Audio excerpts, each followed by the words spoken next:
Hello दोस्तों, मेरा नाम है दीपक और आज हम अपने एक्सेल की क्लास को कंटिन्यू करते हैं। एक्सेल में हम लोग फॉर्मूला टाइप कर रहे थे, तो मैं आज आप लोगों को बताता हूँ आज मैं कौन कौन से फॉर्मूला आप लोगों को करवाने वाला हूँ। तो चलिए स्टार्ट करते हैं हम लोग। फॉर्मूला आज जो मैं करवाने वाला हूँ वो है address, areas, P duration, SLN और SYD, PV और चूज।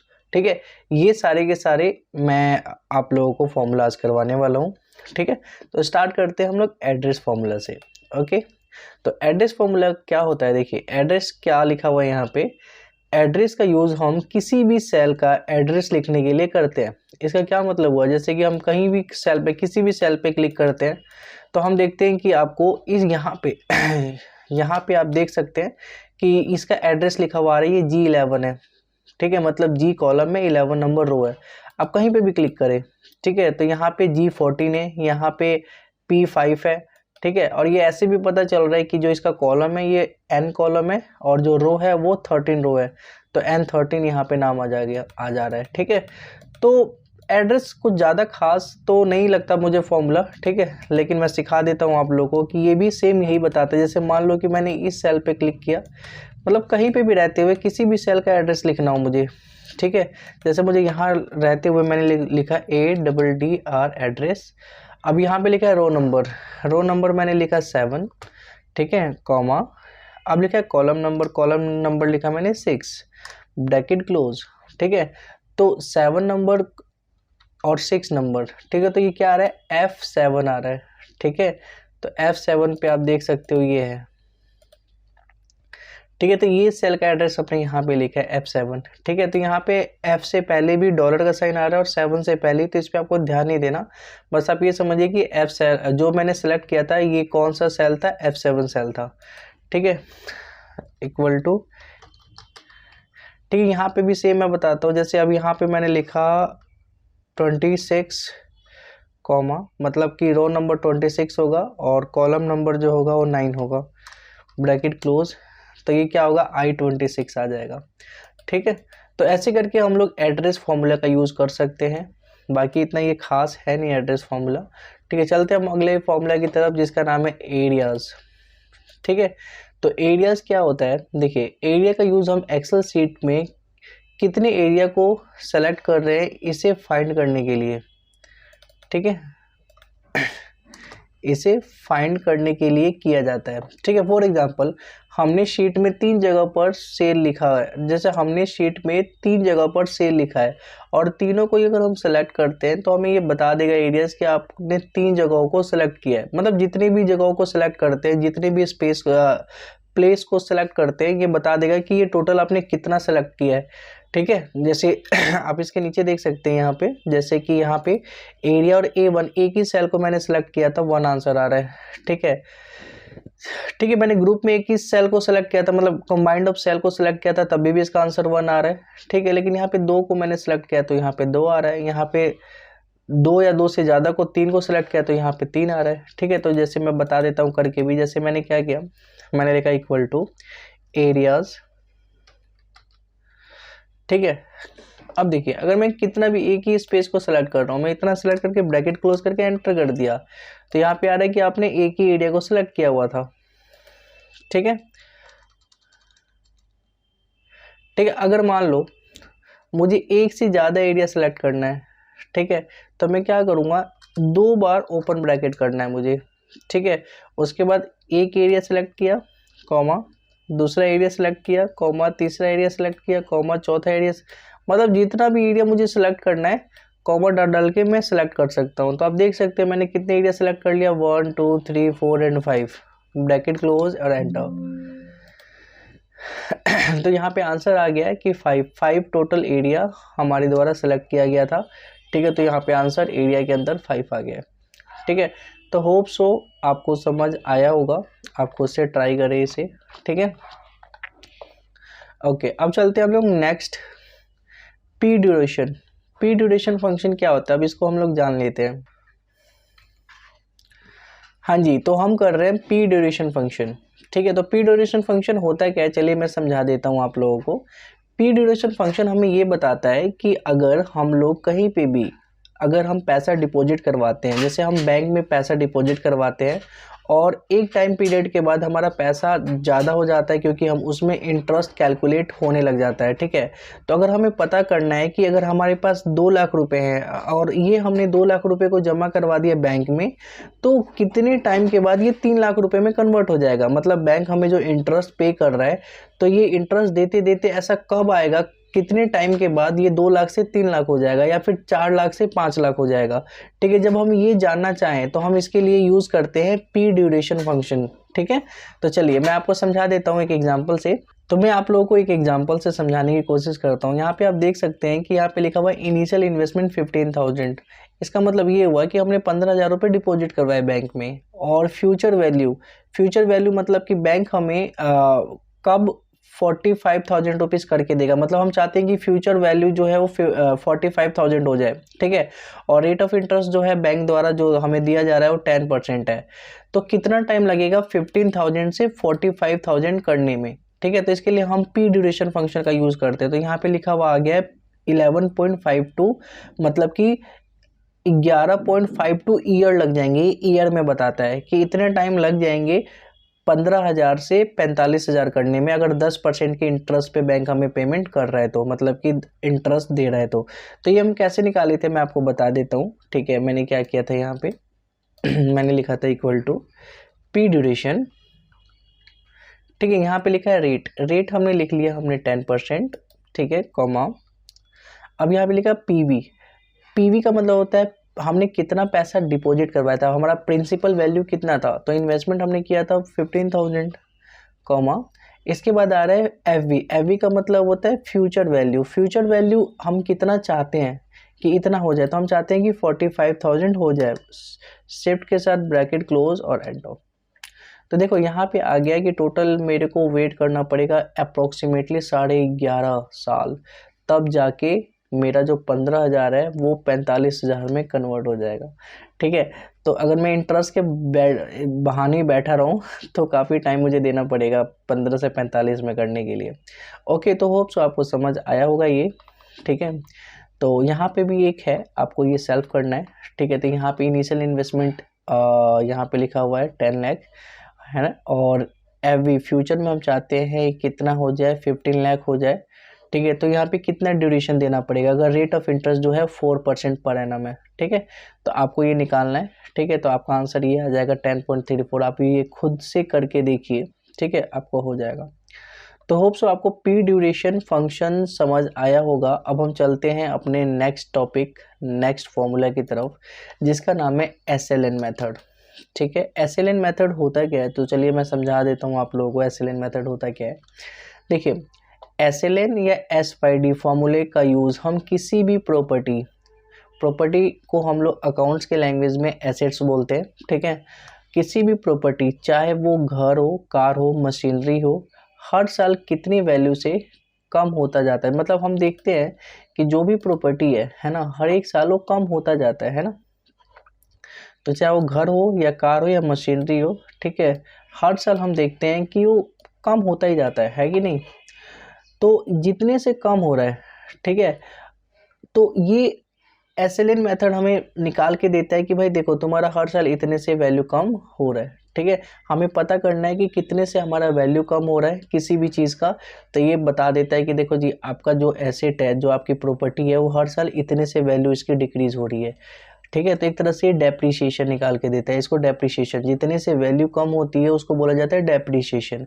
तो ये हमें डेप्रीशिएशन वैल्यू निकाल के दे देता है। देखो जी, आपका जो वैल्यू कम हो रहा है, मतलब डेप्रीशिएशन वैल्यू जो है वो इतना है, ठीक है। ठीक है, अब यहाँ पे लिखा है SLN और SYD में जो डिफरेंस होता है यही होता है कि ये SLN जो होता है ये फिक्स रहता है और SYD जो होता है ये वेरी करता जाता है। मतलब पहले ज़्यादा होगा फिर कम कम होता जाएगा, है ना। कुछ स्ट्रेट लाइन मेथड और रिटर्न डाउन मेथड जो अकाउंट्स के बच्चे हैं उनको समझ आ गया होगा। बाकी जो अकाउंट्स से रिलेटेड नहीं है, ठीक है, वो उनको ये ध्यान देने की जरूरत नहीं। बस आप ये समझो कि SLN मेथड और SYD मेथड जो है ये बस डेप्रिसिएशन की वैल्यू को बताता है, ठीक है। मतलब कितने से वैल्यू कम होता जा रहा है किसी भी एसेट या किसी भी प्रॉपर्टी का, ये बताता है SLN मेथड और SYD मेथड, ठीक है। तो होप सो आपको समझ आया होगा। तो चलिए हम करके देख लेते हैं, ठीक है, ये कैसे काम करता है। जैसे मैंने यहाँ पे लिखा कॉस्ट लिखा मैंने 5 लाख। ओके, मैंने ये कॉस्ट किसका लिया है, मान लो मैंने कॉस्ट ऑफ कार ले लिया, ठीक है। हमने कार 5 लाख की खरीदी है, ठीक है, छोटी सी कार। और इसका जो सैल्वेज या स्क्रैप वैल्यू है, सैल्वेज या स्क्रैप वैल्यू होता क्या है कि देखो हर एक चीज़ का एक टाइम पीरियड होता है कि इस टाइम के बाद ये इसको बेचना होता है ना, ये ख़राब हो जाएगी। एक हर एक चीज़ का एक लाइफ होता है, ठीक है। तो जैसे फ़ोन का लाइफ हार्डली देखा जाए मैक्सिमम 3 ईयर टू 4 ईयर होता है, ठीक है। वैसे ही एक कार का जो लाइफ होता है वो 10 से 15 साल होता है, ठीक है। तो मैं मान के चलता हूँ कि जो ये कार है 5 लाख की, ठीक है, इसका जो स्क्रैप वैल्यू है मतलब कि 10 साल के बाद, 10 साल मतलब इसकी लाइफ यहाँ पे मैं 10 साल लिख देता हूँ। 10 साल के बाद जब इसे हम बेचने जाएंगे तो ये कितने में बिकेगी, 50,000 में बिक जाएगी, ठीक है। ऐसा थोड़ी ना है कि 10 साल के बाद ये बिकेगी नहीं। तो स्क्रैप के वैल्यू में, स्क्रैप बोले तो कबाड़े के वैल्यू में ये 50,000 की आराम से चली जाएगी, ठीक है। तो हम देखना चाहते हैं कि 5 लाख में से 50,000 माइनस कर दो तो 4.5 लाख रुपए से जो इसकी वैल्यू कम हो रही है पूरे 10 साल में, तो हर साल कितने से वैल्यू कम हो रही है कि नहीं। तो देखो हम क्या करेंगे, इक्वल टू, ठीक है, हम नॉर्मली देखते हैं जब इसमें से माइनस कर देते हैं इसको, ठीक है, तो हम देखते हैं इतने से वैल्यू पूरे 10 साल में कम हुई है, मतलब कि 4,50,000 से वैल्यू कम हुई है ना, क्योंकि 5 लाख की कार है और 50,000 में 10 साल के बाद बिक जाएगी, तो वैल्यू कितने से कम हो गई है, पूरे 4.5 लाख से वैल्यू कम हो गई है।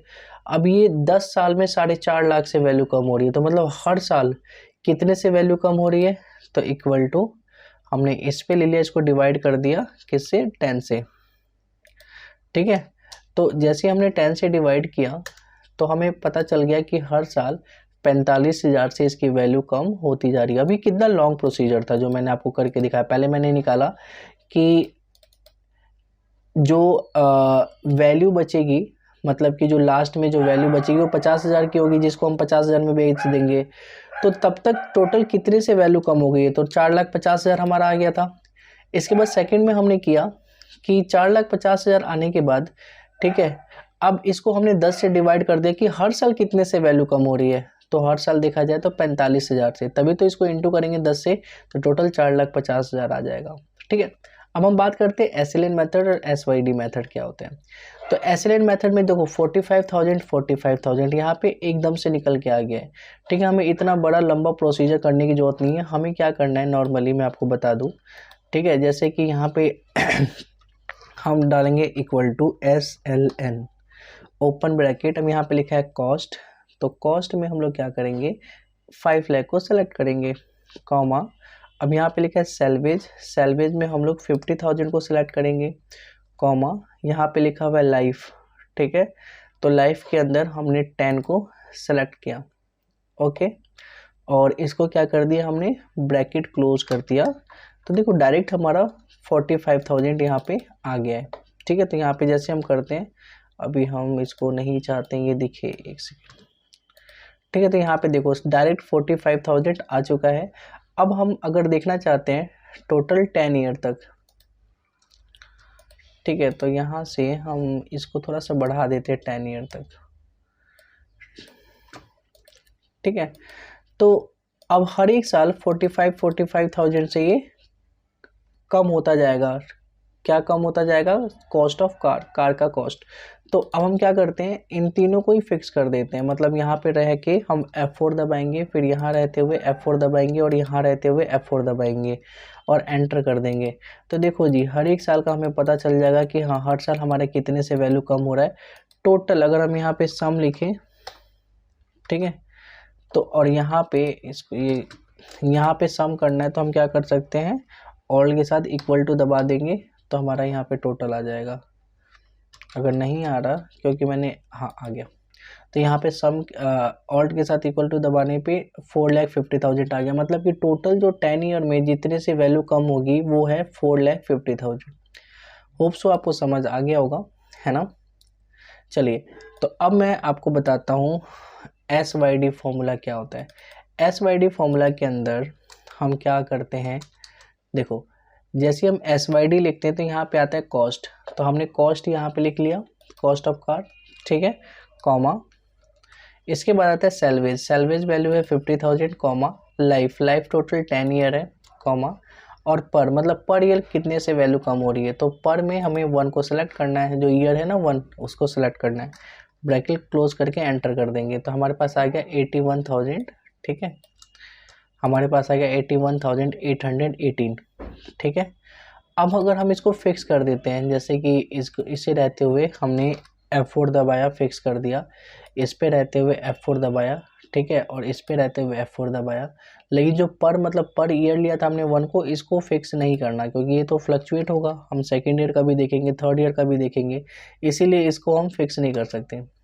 ठीक है, तो यहाँ पे जो आ गया, ठीक है 81,818 आ गया है। ठीक है, अब यहाँ पे हम क्या करते हैं, 10 तक लेके जाते हैं और इसको भी हम खींचते हुए नीचे तक लेके जाते हैं डॉट सिलेक्शन से। तो देखो जी, ये भी बता रहा है कि हर एक साल कितने से वैल्यू कम होती जाएगी। ठीक है, तो पहले साल इतने से वैल्यू कम हो रही है, दूसरे साल इतने से, तीसरे साल इतने से, है ना, तो ऐसे करके ये वैल्यू कम होती जा रही है। अब इसका हम सम करते हैं। ठीक है, तो सम के लिए हम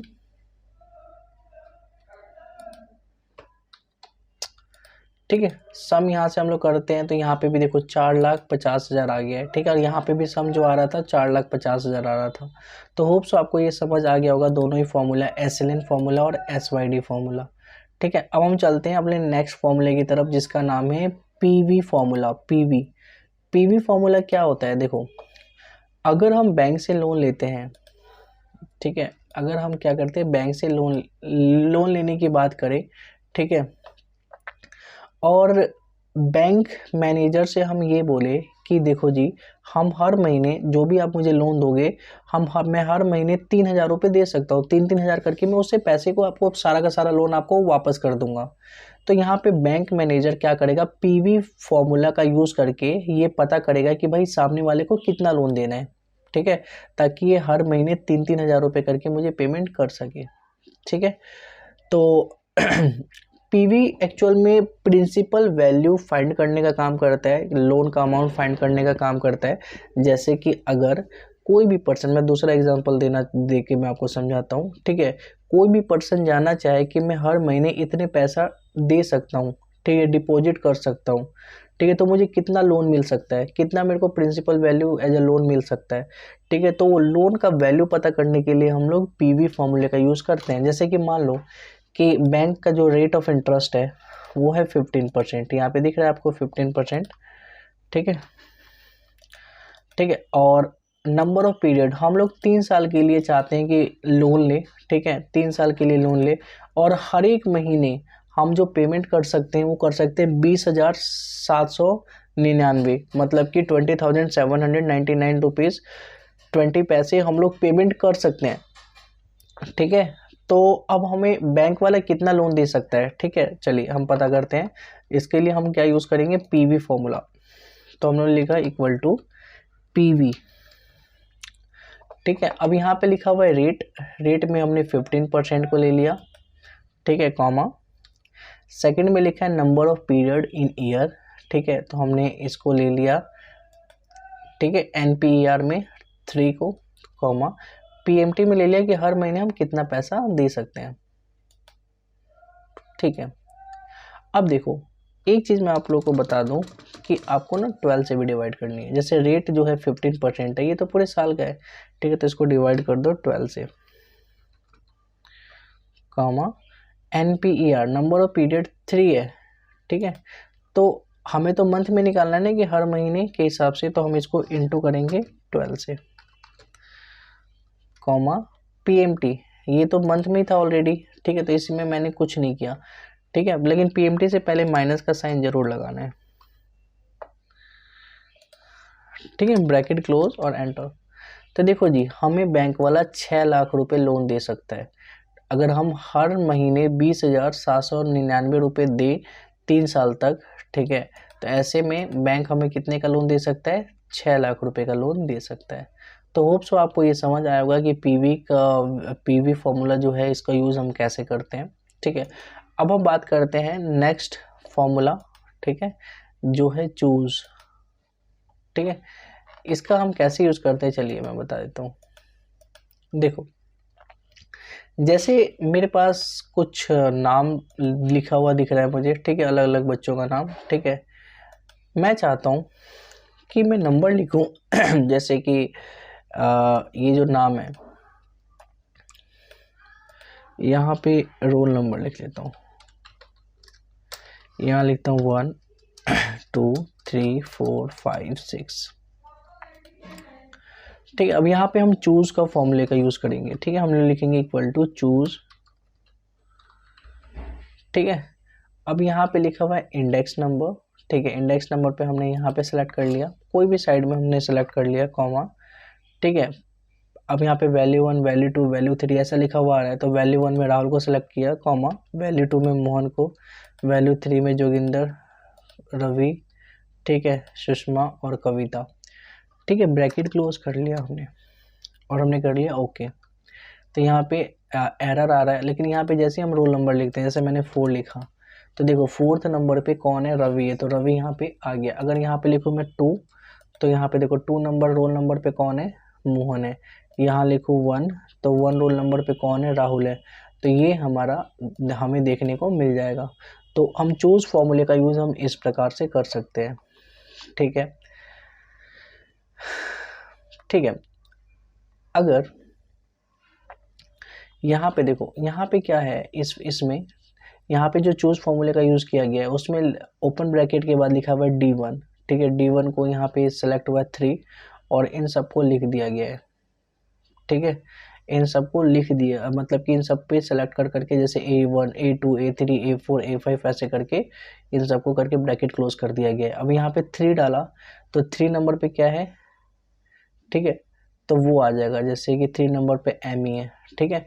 तो ऐसे करके हम लोग चूज फॉर्मूले का जस्ट जो मैंने अभी बताया था सेम वही चीज़ है, यहाँ पे आप खुद से करके आप देख सकते हो, ठीक है, ओके, ठीक है। और एक चीज़ और मैं आप लोगों को बता देता हूँ, ठीक है। यहाँ पे लिखा हुआ है चूज रैंड बिटवीन, मतलब चूज रैंड बिटवीन के साथ हम लोग लगाएंगे और देखेंगे कि हम लोग कैसे रैंडम कोई भी नंबर हम लिख सकते हैं। जैसे कि मान लो मैंने क्या किया, यहाँ पे लिखा है चूज इक्वल टू चूज लिखा, रैंड बिटवीन लिखा, फिर ओपन ब्रैकेट लगाया और मैंने लिखा 1 से 5 तक, 1,5, मतलब कि 5 तक ही बार बार रिपीट करे।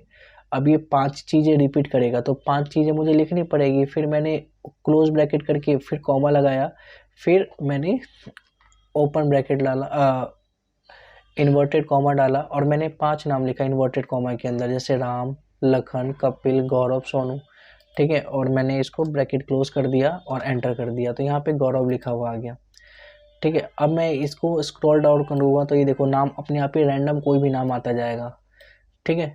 तो ये 5 नाम रैंडमली हमें चाहते हैं लिखा हुआ है, तो हम चूज़ का फॉर्मूले का यूज़ कर सकते हैं रैंड बिटवीन के साथ, ठीक है। तो कोई भी ये आता जाएगा अपने आप से ही नाम, ठीक है। तो ये आप करके देखिए, आपसे भी ये हो जाएगा, ठीक है। और ये आपको सेल्फ करना है, ठीक है। सेल्फ में क्या करना है, देखिए यहाँ पे डेट लिखा हुआ है, डे ऑफ द वीक लिखा हुआ है और मंथ लिखा हुआ है। तो डे ऑफ द वीक में, ठीक है, आपको कौन सा फॉर्मूला यूज़ करना है, ये वाला फॉर्मूला यूज़ करना है, ठीक है। तो आपको पहले वाले सेल पे रहते हुए, ठीक है, आपको ये फॉर्मूला लिख देना है, ठीक है। और ये फॉर्मूला लिखोगे तो यहाँ पे अपने आप ही बता देगा कि इस डेट को मंडे है, ट्यूसडे, कौन सा डे है, तो ये बता देगा। इसको डॉट सिलेक्शन से नीचे करेंगे तो अपने आप ही सभी का आंसर आ जाएगा, ठीक है। और जो मंथ का निकालोगे इसके लिए आप ये फॉर्मूला यूज़ करना, ठीक है। तो ये मंथ बता देगा, मंथ तो वैसे डेट में भी लिखा ही हुआ है, तो वही चीज़ इसमें यहाँ पे भी बता देगा कि किस मंथ का डेट है, ठीक है। तो ऐसे करके हम लोग ये दोनों निकाल सकते हैं, ठीक है। आप ये खुद से करोगे और आप, मुझे यकीन है कि आप लोग कर लोगे, ठीक है, ठीक है। और ये भी आपको सेल्फ करना है, ठीक है। इसके अंदर भी देखो ये फॉर्मूला है, ये फॉर्मूला यूज़ करना है आप लोगों को, ठीक है। और यहाँ पे आंसर बताना है, ठीक है। आंसर इसमें क्या बताना है कि सैलरी का टोटल कितना हुआ, ठीक है, टोटल ऑफ सैलरी। तो टोटल ऑफ सैलरी निकालने के लिए सम के साथ चूज फॉर्मूला यूज़ करना है, ठीक है। आप 3 लिखोगे, 3 के बाद पहले वाले को पूरा सेलेक्ट करोगे, एम्प्लॉय आईडी को, फिर सेकंड वाले को एम्प्लॉय नेम को सेलेक्ट करोगे, तीनों को, और फिर कॉमा डाल के थर्ड वाले को सिलेक्ट करोगे सैलरी को, ठीक है, और ब्रैकेट क्लोज कर दोगे, ठीक है। और उसके बाद एंटर करते ही आपको देखने को मिलेगा, ठीक है, इसका आंसर कि हाँ सैलरी का टोटल आंसर कितना आ रहा है, ठीक है। तो ऐसे करके आपको ये करना है। और आज के लिए इतना ही, होप सो आपको समझ आया होगा। फिर मिलते हैं हम लोग किसी नेक्स्ट क्लास में, जब तक के लिए टाटा बाय बाय।